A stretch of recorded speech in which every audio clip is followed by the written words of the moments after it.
तमाम जम्मू कश्मीर व लद्दाख के अवाम से ट्रैफिक पुलिस जम्मू ये दरख्वास्त करती है, ये अपील करती है कि आज 7 जनवरी है।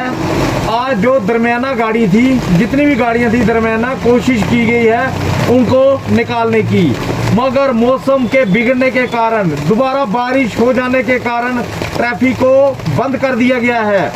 इसीलिए तमाम आवाम से ये ट्रैफिक पुलिस जम्मू दरख्वास्त करती है कि आप लोग घरों में ही बैठे रहें, क्योंकि जो रास्ता है हमारा नेशनल हाईवे है, आज के समय में वहाँ पे चलना खतरे से खाली नहीं है।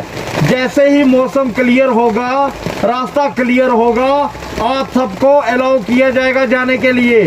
इसीलिए आप लोगों से ये दरख्वास्त की जाती है कि आप लोग जो नगरोटा में है वो वापस मुड़ जाएं, क्योंकि शायद जो दरमियाना गाड़ियां निकल रही थी वो भी फंस गई हैं। इसीलिए आपसे दरख्वास्त है कि आप लोग वापस अपने अपने घरों में चले जाएं और रास्ता क्लियर होने का इंतज़ार करें। ट्रैफिक पुलिस आपकी सुरक्षा के लिए है, हमेशा आपके साथ खड़ी है। ट्रैफिक पुलिस का सहयोग करें। ये बस स्टैंड में तमाम ड्राइवरों से और जितने भी यहाँ से श्रीनगर बाउंड गाड़ियाँ और रामबन के लिए गाड़ियाँ जो भी जा रही हैं, ये ट्रैफिक पुलिस जम्मू की तरफ से आप सबको ये इतला दी जाती है कि कोई भी इस तरफ ना जाए। ये रास्ता टोटल बंद हो चुका है।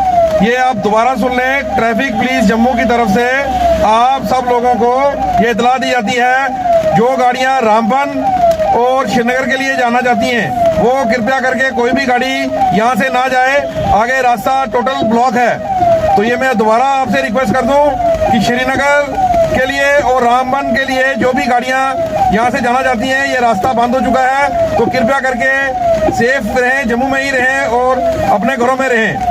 तो ये मैं आपकी दोबारा से दरख्वास्त कर रहा हूँ आप लोगों से कि जो भी गाड़ियाँ श्रीनगर और रामबन के लिए जाना चाहती हैं वो ना जाएं, रास्ता बंद हो चुका है। और तमाम सवारियों से इतला दिया जाता है कि वो अपने अपने घर चले जाएं। ये आपकी सेफ्टी के लिए सबसे बेहतर रहेगा।